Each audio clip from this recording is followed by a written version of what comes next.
दोस्तों, वैश्विक महामारी कोरोना वायरस संक्रमण के सूत्रधार चीन का फर्जीवाड़ा बढ़ता ही जा रहा है। चीन की इसी करतूत का एक और उदाहरण फिर से सामने आ गया है, जिसके चलते वो भारत की सुरक्षा के साथ खिलवाड़ करने से भी नहीं कतरा रहा है।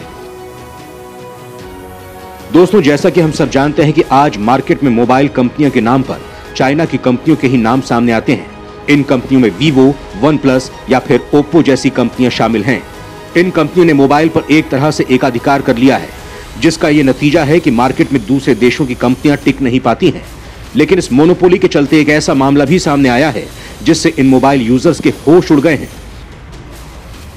विश्व भर में मोबाइल फोन मार्केट के एक बड़े हिस्से पर कब्जा कर रखने वाले चीन ने भारत में व्यापार मंदा होता देख फर्जी काम शुरू किया है। इस फर्जीवाड़े के चलते भारत की आंतरिक सुरक्षा तक खतरे में पड़ गई है और चाइना को इससे कोई फर्क नहीं पड़ रहा है। भारत के साथ खिलवाड़ करने वाली ये मोबाइल कंपनी है वीवो। जी हां दोस्तों, वीवो ने भारत की हालत को कमजोर देखते हुए ऐसा घपला किया है कि जिससे इसके ग्राहक दंग रह गए हैं और इस कंपनी का मोबाइल लेकर पछताने के अलावा उनके पास कुछ नहीं कर पा रहे हैं। इतना ही नहीं, ये फ्रॉडबाजी करने के बाद इस कंपनी के मालिक देश छोड़कर भाग निकले हैं। लेकिन वीवो पर फिलहाल जांच जारी है।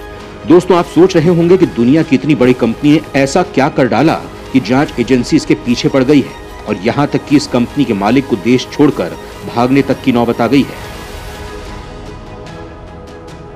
इस वीडियो में मैं आपको इस बारे में बताऊंगा, तो वीडियो को बिना स्किप किए अंत तक जरूर देखिएगा। तो चलिए शुरू करते हैं ये वीडियो। दोस्तों, वीवो कंपनी के मोबाइल कंपनी का मार्केट आज पूरी दुनिया में बहुत फैला हुआ है, लेकिन इस कंपनी ने जितने अपने पैर पसारे हैं उतना ही इसने बड़ा फर्जीवाड़ा भी किया है। यहां आपको वीवो के बारे में थोड़ा बता देते हैं। दोस्तों, वीवो का फुल फॉर्म है Vivo communication technology company limited, यानी वीवो संचार प्रौद्योगिकी कंपनी लिमिटेड। वीवो की स्थापना 2009 में इसकी मूल कंपनी बीबी के इलेक्ट्रॉनिक्स की एक शाखा के रूप में की गई थी। मोबाइल फोन के लिए वीवो कंपनी सॉफ्टवेयर का विकास और विपणन वीवो ऐप स्टोर के माध्यम से करती थी। फन टच ओएस और एंड्रॉयड आधारित प्रचारण प्रणाली को इसी कंपनी ने विकसित किया था। साल 2016 में वीवो विश्व में 6वीं सबसे बड़ी कंपनी बन गई थी जो मोबाइल फोन उत्पादन करती थी। थाईलैंड, भारत और मलेशिया के बाजारों में इसने अपनी अच्छी पकड़ बनाई है। वैसे ही एशिया में ये 2017 से लगातार अपने व्यवसाय में तरक्की कर रही है। जनवरी 2016 तक वीवो में इसके शेंज़ेन तथा नॉनजिंग के अनुसंधान और विकास केंद्रों को मिलाकर 1600 शोध विकास कर्मचारी कार्य करते थे। वर्तमान में इनकी संख्या लगभग 3000 है। लेकिन दोस्तों, ये कंपनी जितनी बड़ी है, उसने भारत में उतना ही फर्जीवाड़ा करके उसे नुकसान पहुंचाने की कोशिश की है। और कहीं ये काम इतना फर्जी है कि अगर आप इसके शिकार हुए तो आप अपराधी की श्रेणी में आ जाते हैं। चीन की एक बड़ी मोबाइल कंपनी वीवो ने भारत में एक ही IMEI नंबर यानी इंटरनेशनल मोबाइल इक्विपमेंट आइडेंटिटी के हजारों मोबाइल फोन बाजार में उतार दिए हैं। दोस्तों, आपको बता दें कि चाइना की इस तरह की हरकत से भारत की आंतरिक सुरक्षा खतरे में पड़ गई है। एक ही IMEI पर कई मोबाइल सक्रिय होने का बड़ा खतरा सामने आ सकता है। IMEI नंबर बदल जाने के कारण ऐसे मोबाइल की पतासाजी मुश्किल होगी जो किसी से लूटे या चोरी किए गए हों। इस स्थिति में अपराधी बार बार वारदात कर IMEI नंबर बदलवाकर बच निकलने की कोशिश में रहेगा। देशद्रोही ताकतों के हाथ में इस तरह के मोबाइल होने से संभावित खतरे का अनुमान लगाया जा सकता है। दोस्तों, किसी भी मोबाइल के फीचर में प्रवेश करने के लिए मोबाइल निर्माता कंपनी के डेमो वाले IMEI नंबर की आवश्यकता होती है। डेमो नंबर कंपनी के अधिकृत सर्विस सेंटर को दिया जाता है। नंबर का इस्तेमाल कर मोबाइल को फॉर्मेट करने के बाद मोबाइल में पुरानी IMEI नंबर डाल दी जाती है। विशेष परिस्थिति में ही मोबाइल का IMEI नंबर बदलने के लिए सुरक्षा की दृष्टि से तमाम नियम कायदे बनाए गए हैं, जिनका उल्लंघन अपराध की श्रेणी में आता है। इस फर्जीवाड़े का पता तब चला जब मेरठ के अपर पुलिस महानिदेशक मेरठ के कार्यालय में तैनात सब इंस्पेक्टर आशाराम का वीवो के फोन की स्क्रीन टूट गई। उन्होंने इसको बदलने के लिए 24 सितंबर 2019 को मेरठ में दिल्ली रोड के वीवो के सर्विस सेंटर पर दिया। बैटरी, स्क्रीन और FM बदलकर सर्विस सेंटर ने उन्हें मोबाइल वापस दे दिया। लेकिन इसके कुछ दिन बाद ही मोबाइल में डिस्प्ले पर एरर आनी शुरू हो गई। इसके बाद मामले की शिकायत होने पर तत्कालीन ADG प्रशांत कुमार ने मेरठ जोन पुलिस की साइबर क्राइम सेल प्रभारी प्रबल कुमार पंकज और साइबर एक्सपर्ट विजय कुमार को जांच के निर्देश दिए। इनकी जांच में पता चला कि आशाराम के मोबाइल के बॉक्स पर जो IMEI लिखा हुआ है वो वर्तमान में मोबाइल में मौजूद IMEI से अलग है।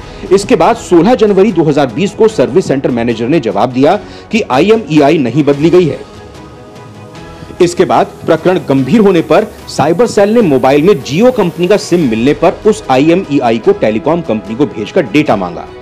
वहां से रिपोर्ट आई कि 24 सितंबर 2019 को सुबह 11 से 11:30 बजे तक अलग अलग राज्यों के वीवो मोबाइल के इसी IMEI नंबर पर 13,557 फोन चल रहे हैं।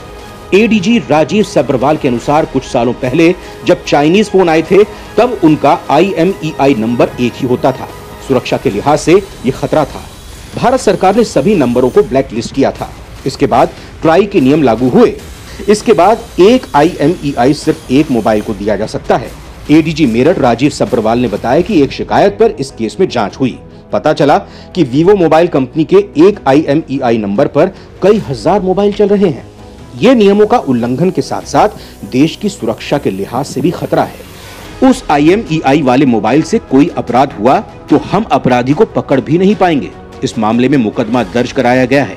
कंपनी से बात होगी कि यह कैसे हुआ। इस मामले की जांच करने पर पुलिस ने बताया कि केंद्र शासित प्रदेशों और देश के 28 राज्यों में जगह जगह एक ही IMEI नंबर पर कई मोबाइल फोन सक्रिय होने के प्रमाण पुलिस जुटा चुकी है। वहीं उत्तर प्रदेश में एक ही IMEI नंबर पर सक्रिय मोबाइल फोन की संख्या सबसे ज्यादा है। यूपी में भी पश्चिमी उत्तर प्रदेश ज्यादा संवेदनशील है। पुलिस ने नेटवर्किंग कंपनी और मोबाइल निर्माता वीवो को नोटिस जारी कर तमाम दस्तावेज तलब किए हैं।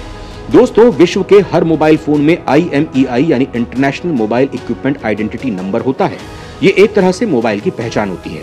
कोई भी कंपनी एक मोबाइल को एक ही IMEI देती है। इसको धता बताकर चीन की मोबाइल कंपनी ने देश भर में प्रयोग में आ रहे करीब 13,500 से ज्यादा मोबाइल को एक IMEI नंबर के साथ उतारा है। भारत में एक ही IMEI नंबर के 13,000 से ज्यादा मोबाइल फोन का मामला सामने आने पर मेरठ के पुलिस विभाग में खलबली मच गई। गंभीर प्रकरण पर मेरठ में अब चीन की मोबाइल कंपनी वीवो के खिलाफ केस दर्ज किया गया है। मेरठ जोन पुलिस की साइबर क्राइम सेल की जांच में यह बड़ा खुलासा हुआ है। चीन की वीवो कंपनी और उसके सर्विस सेंटर के खिलाफ धोखाधड़ी का मुकदमा दर्ज कर मेरठ की मेडिकल थाना पुलिस ने जांच पड़ताल शुरू कर दी है। भारत की आंतरिक सुरक्षा के लिहाज से वीवो कंपनी की ये भारी चूक मानी जा रही है, लेकिन यहाँ ये सवाल भी खड़ा होता है कि वीवो ने ऐसा क्यों किया। तो आपको बता दें कि कोरोना काल के दौरान वीवो को भारत में काफी घाटा हो रहा था।